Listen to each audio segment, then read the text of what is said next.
came in like bouncers. Welcome, everyone. Hi, it's a frosty morning here.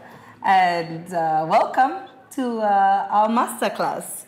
We are Free Mind Sessions and a networking community. And we're here to tell you today our process on how we create a simple, very impactful, cozy, and intimate networking experience.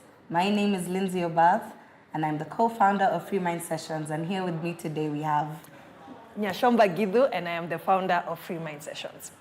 It's a funny story. As a young kid, you're kind of figuring out, you're not really understanding who you are, and you're exploring different options. And I like that, for me, design has always been such an integral part of my upbringing.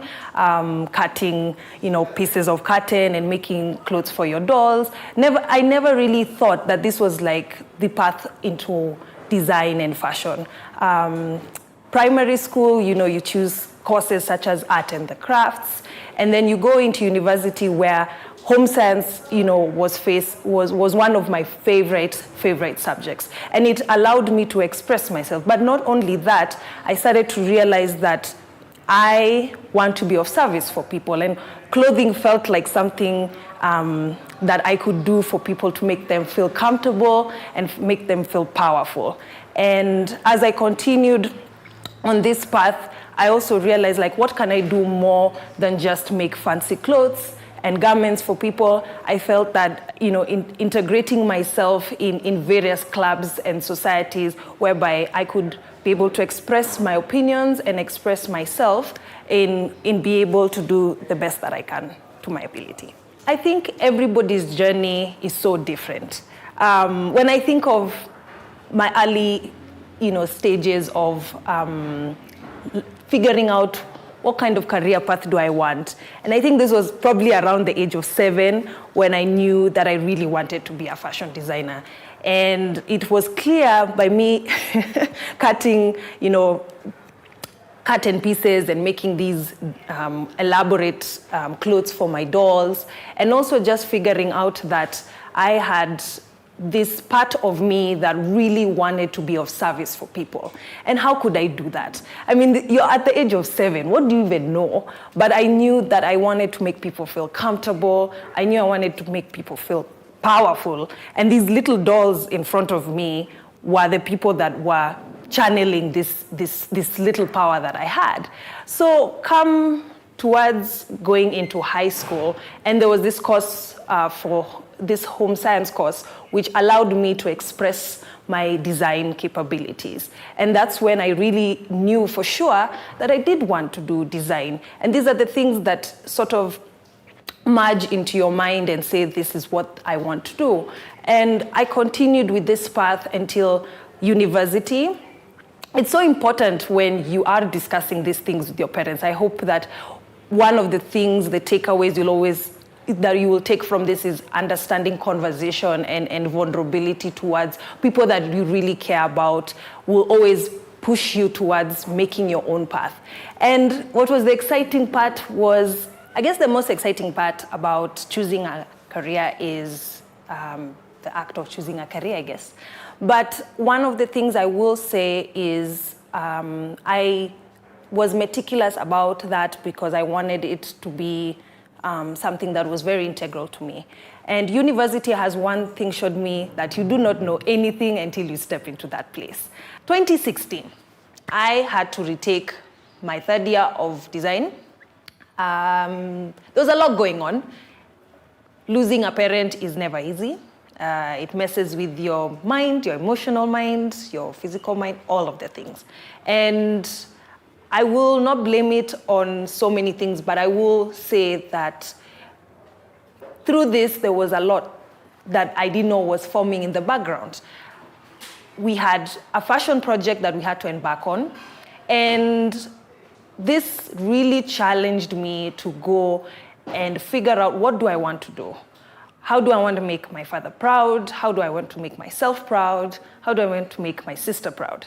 I think those are the things we think about as creatives or as a human, And in that light, in that turmoil, weirdly enough, I was able to come up with Ethereal Bohemia, which was the name of my fashion line, which was to give power, almost superhero power in a way. You wear these clothes, you get into it, and it's almost you're about to save the world through conversation. And I enjoyed, the creating process. I enjoyed just conceptualizing. I enjoyed the freedom of expression. And I really, really took my time with it. But post, the project, things are winding down. We're going home for a 3-month holiday. And something I do want to tell you guys, which I find super exciting, is the act of reverse brainstorming. When you go home, there's something that happens when you've been inside a project for so long that it's almost like your brain ingests it, and then it's like it just kind of gets lost in your subconscious. And so that's kind of what happened to me, the act of reverse brainstorming. I kind of wasn't thinking about the project, but I was also thinking about the project, if you get my drift.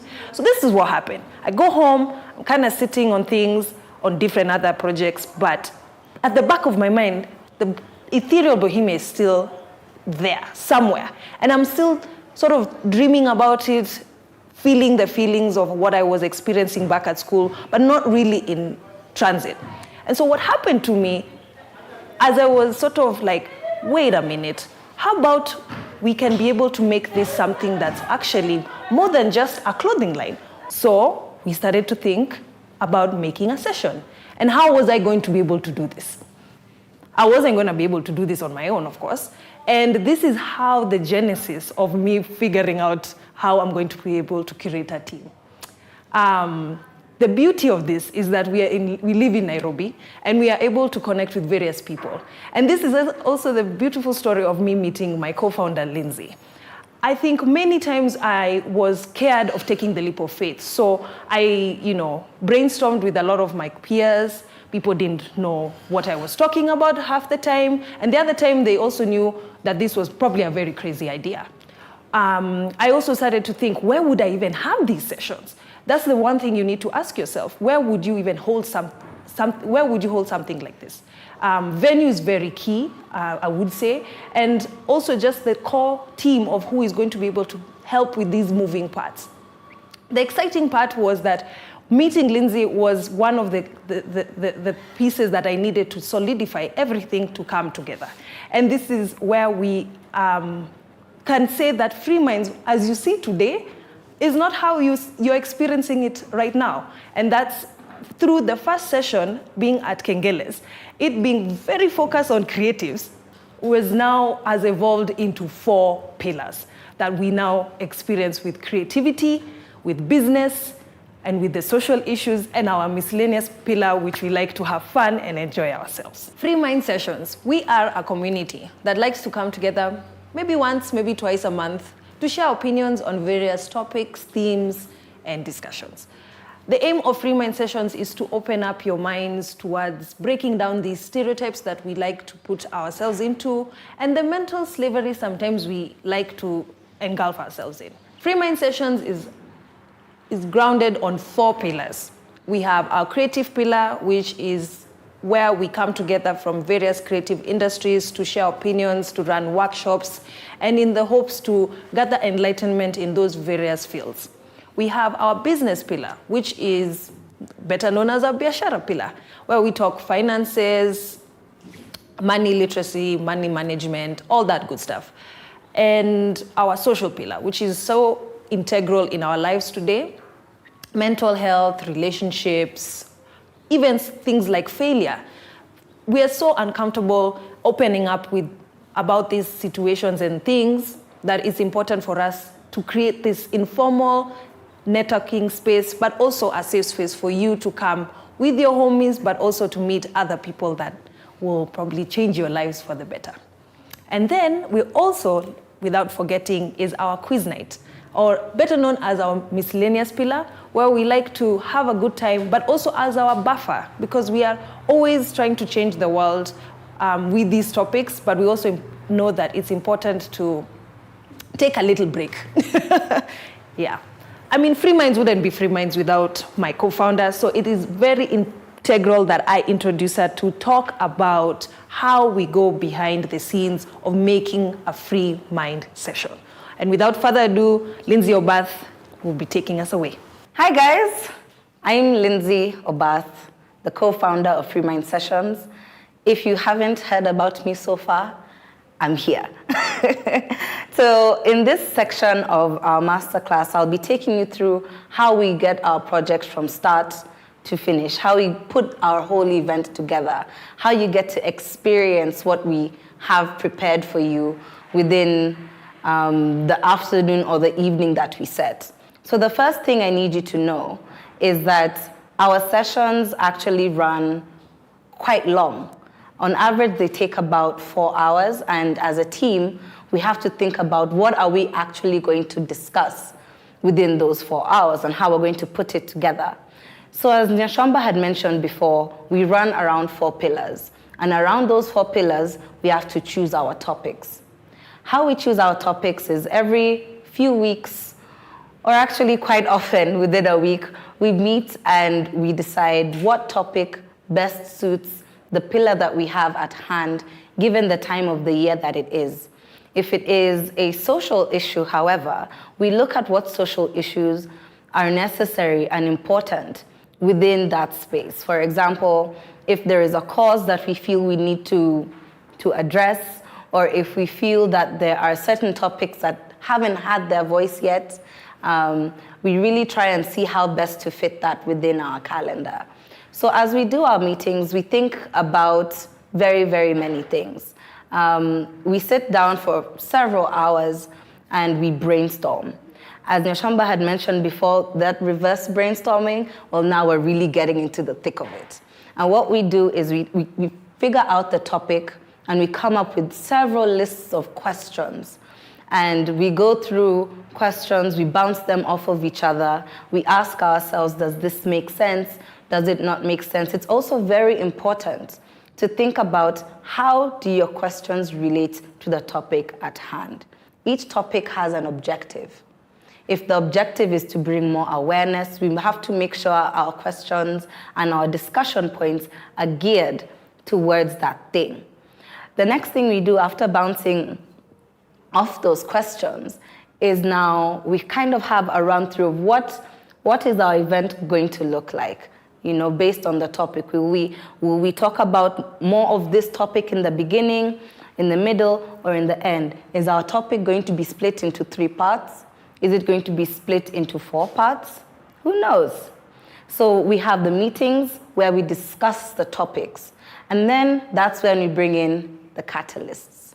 Another very integral part of our sessions is who's going to be involved. You know, we realize it takes a village to bring an idea together. So what we do is we invite people who have expertise, who are key speakers, people who have been involved within certain industries and certain topics to bring our ideas and our conversations to life. Our team is fairly small, so we need as much help as we can get, and that's where the catalysts come in. In most cases, you would hear that an event has key speakers, keynote speakers, a panel, and we initially tried that out and we realized it doesn't work. Why doesn't a panel work? Let me make that very clear to you guys.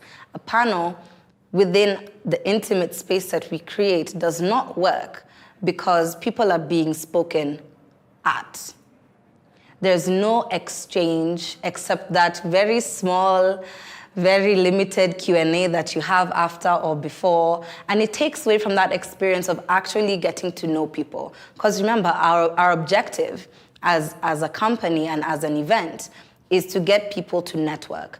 So how best do we actually achieve this? Take out the panelists and bring in the catalysts. So the catalysts in the way we run our events is we assign them into different focus groups, and they pretty much guide each group through the conversation based on their expertise. This allows for 1, a better exchange, 2, a more genuine connection between people, and 3, everyone hates public speaking. So we take that away. Okay, not everyone, but most people do actually find it very uncomfortable to speak publicly. So we take that big experience and make it a very little explosive one. So the catalysts really help us get our topic across. We brief them in the meetings that we have before as well. And we give them a better idea of what our event is. So that means several emails, lots of correspondence. Sometimes our catalysts can't make it, so it's always advisable to have a backup plan for your catalysts, because if not, you'll just have a bunch of people who, for the most part, are clueless, and you don't end up obtaining your objective. So pretty much in the sense of the word catalysts, they help you speed up and make sure your process is seamless for your session. The next thing that we have that's also very, very crucial for our sessions is our collaborators. The same way we must speak out to these catalysts and within our team, and there's a whole atmosphere of collaboration, we still need to bring the event together and we need to get more people involved. So collaborations in this case could mean every aspect of collaboration. Who is going to be hosting us for our session? We currently, as Free Mind Sessions, we're a very mobile event. We've moved around over the years and we've gone from venue to venue, and we've been very lucky that the way we present ourselves is that we add value. So when we come to collaborations, this is how we do it. As we move from place to place, we must make sure that we talk to venues, and this is how we add value. We say, we're going to bring you numbers, etc., people buying, maybe host an event, maybe get a special offer for the day, and we will always guarantee you that we'll bring you quorum. An important part of our collaboration is getting a space. So with venues, we have to make sure that we are providing value, because we work on almost like a barter trade type of agreement. So we ask for your services or what you have in exchange for us making sure that you get your sales. And this is venues specifically. It's hard to get a venue when you're not offering them something. So as you're planning your event, you need to make sure that your venue understands what value that you bring. So we've actually moved around Nairobi quite a bit. And we've moved from Lavington to Westlands to Kilimani, and we've had some great collaborators along the way in that regard. The next kind of collaborations that we need is human, manpower. Who are the people that are going to keep our event running? I had spoken about the catalysts before, but now we need people who elevate the experience. In this case, I'm talking about hosts. We've been very fortunate enough to be, like I said, very well networked, which is indeed what we do, with people who have experience in this. So if we feel a host is necessary, that one matches the vibe and the experience that we want to bring out, then we'll get them on board. Another collaboration that we have is brands. You need to think about the topic that you have at hand. Which brand do you feel is going to match the topic that you have? Because you can't be talking about, for example, mental health awareness, and then you're trying to talk to an alcohol brand or some form of liquor brand, because it kind of defeats the purpose when it comes to what your objective is. So you need to think about the brands that you want to work with, and don't hesitate to reach out to as many brands as you can. As small as they are, as big as they are, because at the end of the day, they will help you bring your vision together. Other collaborations you may not have thought about that you can easily get, depending on how you navigate and show your value, is things from clothing, hair and makeup, even people to help you with some of your set. You want some flowers, talk to the people that you know. If you want someone to come and set up some special lighting, it's all about putting your best foot forward and believing in what you do so that you can be able to collaborate and make the most out of your experience.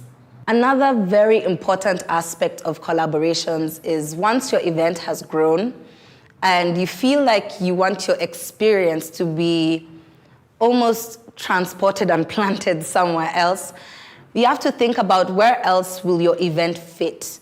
And sometimes that's within an even bigger space where there's other events happening as well. So from festivals to conferences, et cetera, we've had the opportunity, I'd say, very crazy, once in a lifetime opportunity to work with some of the biggest festivals within the region. It's important to consider certain things when you start moving like that as a team. As you go towards festivals that are especially fun-packed and you want to bring the fun as well, it's difficult to package an intimate networking event vis-a-vis a crowd that is pretty much belligerent for most of the time that's there. So key things to note is, like I said before, your topic. Is it relevant to all the fun that's being had there? Or will you be presenting something that may not be fitting in? I will admit that there are times we've fallen short and we've presented an idea and a topic towards a festival space and it did not gel. What did we learn from that? That your topic is always key. Your location also is always key. You must do a recce of the space. You must have a team that is also very flexible because anything can go wrong. And the most important thing is to just keep good spirits. Because when you're collaborating with an event that is bigger than yours, you have to realize there are very many moving parts that you may not have control of. So these are things that you need to consider. Focus on what you and your team have full control over and make sure that you execute within your flexibilities. And that's how we've been able to work not only within places outside of Nairobi, such as Kilifi, but also outside of the country. We did work with the Fashion Week within Kampala, and we brought about several topics that we felt were relevant to that event. We did experience some challenges, lack of communication between different teams, but you must be able to, one, go with the flow, and two, be very quick with your solutions, because time is going. There is prep happening. All the meetings you feel you can have to rectify the situation, you won't be given that time most of the time. So you must be creative with how you choose to find your solutions within that time. Moving on to probably the most core part of how and why we're able to function for as long as we have is our team. Our team consists of very many moving parts. We have a tech team that does our pictures, that does our videos, that does our edits, and they also advise us on how to position things within the location. We also have our core team that plans the events. So your tech team, your core team, and the third team that I'm going to tell you about, which is the team within the location that you want to shoot, are pretty much cousins. And they need to have a good relationship when you're putting your event together. Because your tech team advises you on how to best position your event so that post the event, there is a seamless feel for what it is people came to experience. Your team that actually produces and makes the session itself needs to be very, very cohesive so that even if there are disagreements, because they are there, even if there's a change of mind, even if we have to go back to square one, you need to have that chemistry with them so that that doesn't affect your relationship with your other two teams. The team that you will find at your venue or at your festival or at your other event is probably the last team that you're going to meet. These are the people that make sure there's drinks on tap. The ones that make sure people won't get irritated that their food is taking too long. The ones that will direct people and make sure that there's parking and all of that. A seamless relationship between these three teams is very crucial because that helps translate that energy into your event as well. Because I'm sure you've been to events where you arrive and you can tell everything is in shambles. things are starting late, everyone's pissed off, no one knows really what's happening, and people can feel that energy when you get onto the location. So having that relationship between the three teams is crucial. So with our tech team, we have to let them know weeks, if we can, in advance about what is happening. They will make sure gear is available. There's batteries, there's backups, because having backups is also very crucial because anything can happen. As I mentioned before, when you're doing your collaborations, a lot of things are not in your hands. A lot of things rely on other people keeping their word and making sure they show up to get the job done. And luckily with our tech team, we brief them on shortlists. We tell them, okay, we have certain collaborations that are happening. So you need to focus on making sure this product is there. You need to make sure that you're capturing this aspect of what's happening. Make sure you're highlighting our catalysts and showing them doing what they do best. Make sure that our host is also captured doing what they do best. Capture the environment of what we're doing, because after the event, for those who are not there to experience it, you're pretty much trying to create the idea of FOMO. You want people to look at this and think, I should have been there. I should have been there and I can't miss the next one.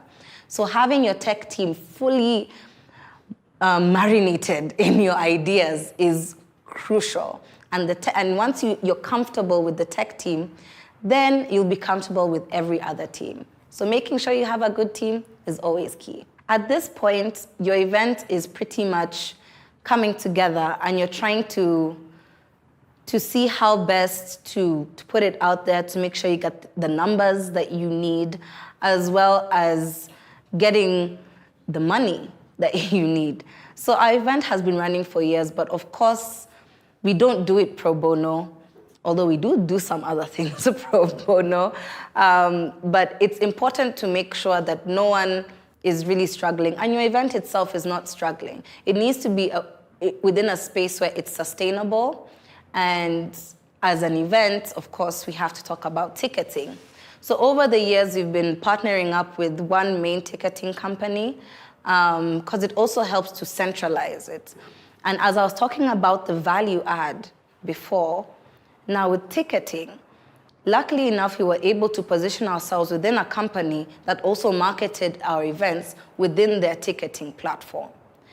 I've seen that trend happening a lot now. So if you are going to promote an event, think about what other extra benefits can you be getting within that space. So what would happen is we would put our event up and tell them, okay, we're scheduling our ticket sales for this time, et cetera, and we needed to also make sure that our ticketing prices are reasonable. We understand our demographic as well. And you must plan your ticket prices within the demographic that you're trying to reach, given the event. Of course, there's some more exquisite and extravagant events, and those events, of course, will cost more, but ours is fairly reasonably priced so that we can keep people coming back. Trust me, it's a good secret. So what we do with our ticketing, we post it up within the ticketing website, and they also give us data. That data helps us with our post-production, which we will get to eventually. We get to gather information that helps us to plan our next event and also to track how many ticket sales have you been doing. What's your average number? When you price the tickets at this point, what's the response? Do you get more people? Do you get less people? So ticketing actually plays into the minds of your demographic and whether they're going to show up or not. Ticketing also can be planned around what time of the month. We plan our events for the end of the month where we know, given our ticket prices, people will be able to actually afford it. So in a sense, that almost gives people no option but to actually buy their tickets and come. So once you've settled on your tickets and all of that, now you have to think, we need to tell people about this thing. It's gonna cost this much. We're going to talk about this. This is where it's going to happen. This is the kind of vibe. Maybe there's a dress code. Maybe there's going to be certain key speakers or catalysts. or maybe it's going to be somewhere at a different venue, etc., etc. And that's where we talk about what is your marketing strategy. So you have to think about, okay, the things we want to design to give people this information need to be things that are easily palatable. So you're thinking about your social medias, your websites, if you have any, your newsletters, your emails and everything. So you must think about it in that way. What information are you packaging for different platforms? Currently, we use mainly social media, a website that we post our newsletters on, and word of mouth. I think we rely a lot on people's experience coming here and what they tell other people. Because for the most part, our events have a lot of people coming here for the first time. And they keep coming back with other first-timers. So word of mouth is also very key when it comes to marketing. But of course, once they hear about it, they'll probably go onto your social media and find out, okay, what is this thing? If they haven't, now it's up to you to take on that responsibility. Schedule posts, sponsor posts, because that will keep that fire burning. Sometimes you don't have enough time to push the event like you would on your social media itself. So you need to make a bit of a sacrifice financially and actually invest in a sponsored post. So that you're kind of shoving down the event, shoving the event down people's throats so that they have no room to ignore it. And of course, even with the event being there, what really is going to make them come to this event? And as human beings, a lot of things affect us psychologically. And marketing can be said to be probably one of the most psychologically toxic relationships between human beings and the corporate world. But in this case, you need to make your marketing work for you. And that's where we get into, what does your poster look like? Think about, okay, you're trying to grab people's attention as they're scrolling. You know, people have a few seconds of an attention span looking at one post and they're on to the next one. It's like an express highway. Of course, not the Kenyan highways, because you'd be there forever. But our highways on social media, they're very quick. So you need to grab people's attentions. Your posters need to be precise.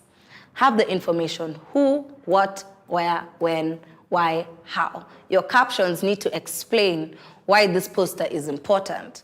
Don't make them too wordy, but make them have enough meat so that people can have an appetite for your event. So think about color schemes.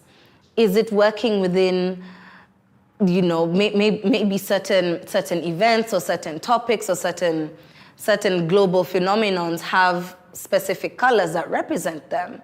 Make sure that they're part of that as well. And within that space also, think about where your venue is. What will that look like, you know? And once you have put that out there, you fund it, and then the poster goes out, boom. And now you start getting your RSVP forms, people buying their tickets, and then you start tracking the numbers as you build towards your next event. So when it comes to marketing, posters, and scheduling, and all of that, you need to be on your toes and think about the human psychology when it comes to why will people be coming to your event. And make sure you package it in a way where they get that information precisely and to the point. So at this point, you've pretty much planned everything. You have your team together. You've done your marketing. Tickets are being bought. And other people will probably do this the other way around and do the setup first, but we like to do the setup once everything has been solidified, because you want to make sure you have your venue, your venue knows about it, you have your topic ready, and you start now thinking about what kind of look and feel you want to give your event. So I actually started off as the set designer for Free Mind Sessions before I actually became co-founder. So this is a space that I usually govern, but of course, I can't do it alone. So what happens usually is I speak to Nyacomba, the rest of the team, and I tell them, we need to be here a couple of hours before the session so that we can set up. And once Nyacomba arrives, what happens? I feel like a lot happens because people don't realize that even when we get onto, say, said venue like this, we have already pre-planned a lot of the things. The tech team, first of all, is setting up time lapses. We really like to document this process of putting up everything together, which is super important, and also just for future references as well. And we come together to also discuss what have we forgotten, because that is always something that happens on the day. What have we forgotten? Lindsay, with all the materials, what could we need to put these things together, especially if it is a workshop? We had building blocks and wood to gather around and put together. This was necessary to have these conversations beforehand and also assign roles, because we are a women team, but we also have our handymen that are strong and able to help us through this. Also, women are also strong and able. I'm just saying. But it's also important to know where our strengths are, which is completely fine. I don't object on this. Another thing that we also realize is how are we also entering the space, especially if it's a restaurant, right? We have to figure out where are we going to place ourselves without also interfering with the traffic that comes in. This is a business. We must respect. You must also respect what is going on here. And I think that's what also comes to play when we reach on venue. Yes. And now on my end, I have to source out materials. We need to come up with a budget and say, okay, all of these are going to cost this much. If we can assign different people to go and buy these things, the better. But also understand that as, I guess, the lead of design, you need to make sure that a lot of things, once you hand out that responsibility, they're no longer in your control.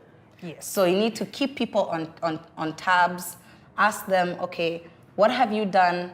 Follow-up questions, so that when everyone gets onto set that day, it's all hands on deck. So what it usually looks like, especially within a space like an establishment, that has other patrons, etc., we first start off with our sign-in desk. And that's where we gather information. We register people there, we do our ticketing, we get people who are buying tickets on sale that day. Another thing that we do is now look at the ambience. You know, if we need to set up things outside, are we doing just indoor seating, indoor and outdoor seating? And that's pretty much what we cover. To get into the actual details of who does what and where, to be honest, roles change so much during the day. Time. Yeah. You'll find that you started off just, placing things on the table. Next thing, you're being asked to carry up something and, suspend it from the air. And that will require 4 people. Yeah. And I think one of the things, Lindsay is also explaining here is that there needs to be also cohesiveness of visualizing how we see it to the end. Because a lot of times we get flustered that time is moving. We get here, 4 hours in advance, but by the time, before you know it, it's 30 minutes, and we also need to get ready. It's not like that you just see us walking in and she's the one who hosts and I'm the one welcoming you into the space.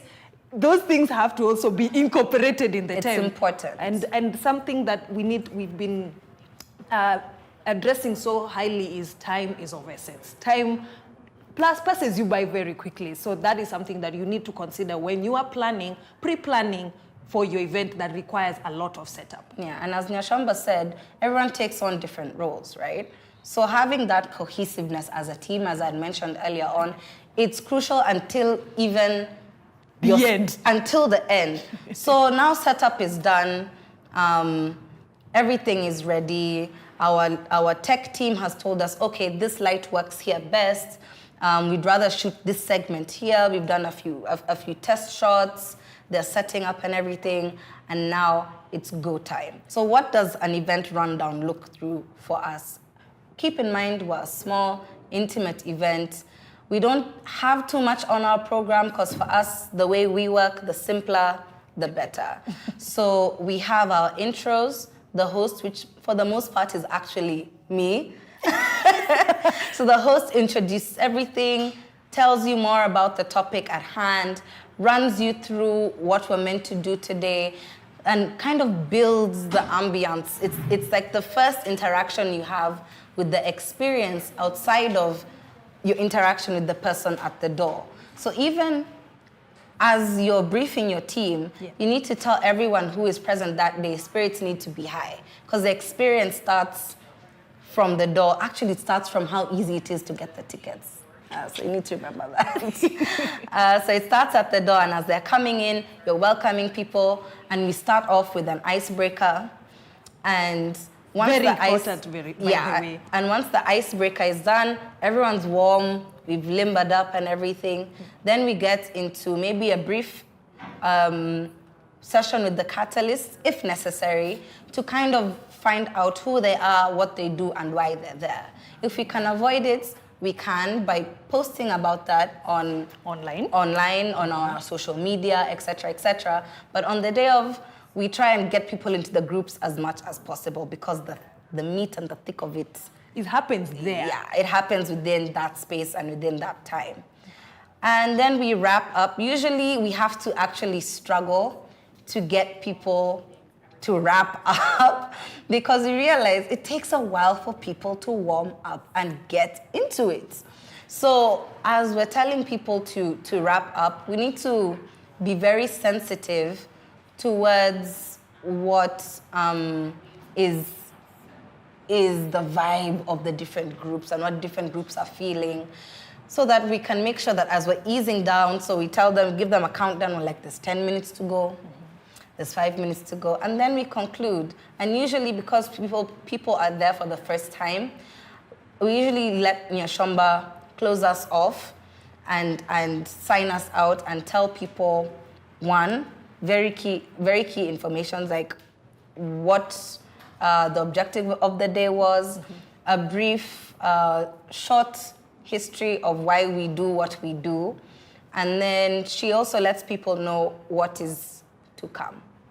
Yeah, most of the time. Yeah. And then I probably, sometimes because this is something that you have created, you go into the story, which is what first-timers like to listen. Most of the time, we're very lucky that we have first-timers. So it's nice to also give them the background and not to just assume that they read it online or saw it online. Never assume your audience knows who you are. Yeah. Act as if this is your first time meeting them and they do not know your name.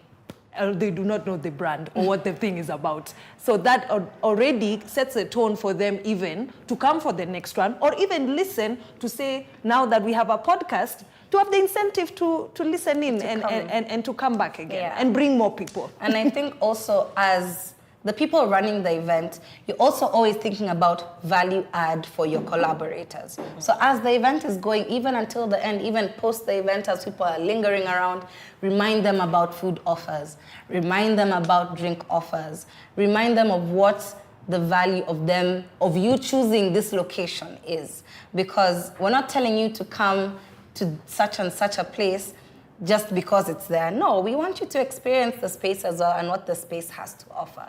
So even your collaborations with certain things, don't stop just because you said it's a wrap. You have to keep them going, because it's your responsibility from beginning to end. Yeah. Because that is exactly how you continue maintaining the relationships, even beyond the event, and even when you require them to come again. Yeah. It's important to just continue to build the bridges. And you never know, through these other collaborations is what topples on to other collaborations that you may have not been able to reach. Yes. Yeah. And now we move on to what happens after the session. Yeah. Our session is done. We probably had a day to rest, or maybe two, or even we usually give ourselves a day to a week, depending on how intense the session is. Yeah. And we realized, because we struggle to get people to actually wrap up because the conversations are so meaty, we figured we may have to export the experience elsewhere. So what does that look like? So now your session is over. We usually give ourselves maybe a day or a few days after for a debrief. And what happens is we talk about what was the session, what went right, what went wrong, what we could have done better. Yeah, what did we have control over, what didn't we have control over. We have a whole analysis of what the session was and vis-a-vis what our vision and our expectations and our objectives are. It helps us keep ourselves and each other in check. Also look at who was assigned this thing and did they do it? Or drop the ball. Yeah, or drop the ball. Yeah. And usually those meetings, they're not combative, at least with us. Yeah. In some cases, if things have really gone to crap, then they can be very combative. I'm trying to think of an example. I don't think we've had But one. it's always, I don't know. I think it's in pressure. Actually, what I've noticed, and because most of the team members, it's crucial to know your team members and their strengths and their weaknesses, because that way you know what to expect. Yeah. So if you give somebody an assignment and you know completely well they are not able to execute that, that's actually on you, because you're the one who was managing them, or you are the one delegating that. And I think many a times we need to understand that, so that even criticism that you will give will be upholding their either standards or their personality, or help them with their career in future. Right. Yeah. And what happens after we've had the debrief is we have a couple of more meetings after that, where we now look at post-session analysis. You know, we give out questionnaires during the session where we're able to gather data. We look at the data people have been putting in within the registration forms. We look at the overall experience. Yeah. We run polls on our social media and gather data so that we can properly analyze what do our numbers look like? Are we able to achieve what we actually wanted to achieve? What was people's experience? What necessary feedback do we need to pick up from this? And then we realize, okay, fair enough, a lot of people who have not been to the session want to experience it. A lot of people who felt they wanted to keep going, but because of time, weren't able to keep, to give out all of their thoughts and their ideas, or listen more into the topic. So we came up with different ways for people to tap in and to have an extended experience of what we offer over here. So we came up with a podcast where we match the podcast to the topic that we have at hand, so that if you feel like you missed out on part of the conversation, it's there. And planning the podcast is very easy. At least it is for me. In hindsight. In hindsight. When we started off, we didn't know what we were doing. And we had to work with a studio that was flexible and available. So what we do is we because the topic has already been assigned, we use a lot of the questions that we did, as I spoke about it earlier, a lot of the questions that you and the team come up with. Within our feedback forms, we also look at the different things people would have wanted to talk about and want to talk about. And we look through all of that, and then we come up with podcast questions. Our podcast lasts anywhere between 45 minutes to an hour, maybe 2 hours, depending on how well the podcast goes. And that keeps that engagement happening. Post the session. It's very important. Yeah. These things, like we say, you can only scratch the surface. It's like we are only getting to just one layer of that iceberg. The podcast allows us to be more relaxed, can explore more dynamics with the questions, and even allow the said guest to give us their feedback and give us their opinions and thoughts and processes. Post-production is important because we want the event to transcend beyond the sessions. And that's very key, because we can only scratch the surface with these topics, with these themes that we explore during the 4-hour session. The podcasts have given us an opportunity to sit down with our guests, get them relaxed, and get them opening up even more. I know that sounds so cliche, but think about it. There's audio involved, and there is all this opportunity for them to dive deep into things that they were not able to do during that session. And that's the beauty of it. And we're so excited because that is a realm that we are exploring, and I hope that you guys can take this opportunity to do the same. So to conclude, we're going to run you through everything just to make sure you've been keeping track with what we've been saying. So we've taken you through the genesis. The genesis. Mm-hmm. The beginning, the what I like to say, the love story of how it all began and where it all germinated from.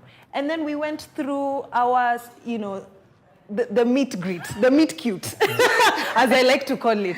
And this is where also the engine started to run, because without this, we couldn't be able to now go delving into making these sessions, which is what now you're experiencing today.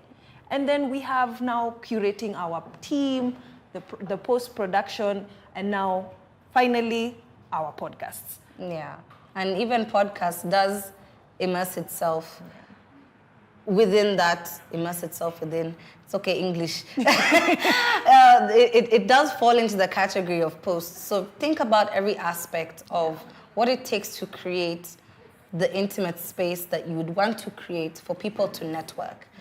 Keeping in track with your topics, having amazing collaborations that are seamless, having a space that accommodates you, and having a team that works and several teams that are cohesive is mandatory, because everyone else will feel it. They will feel welcome. They will feel like you thought about their experience. And that's very key. Yes. Because if people don't feel like they're walking into your sitting room, how else are they going to feel like they're at home? Unless your sitting room is nasty, then we don't want you to walk into it.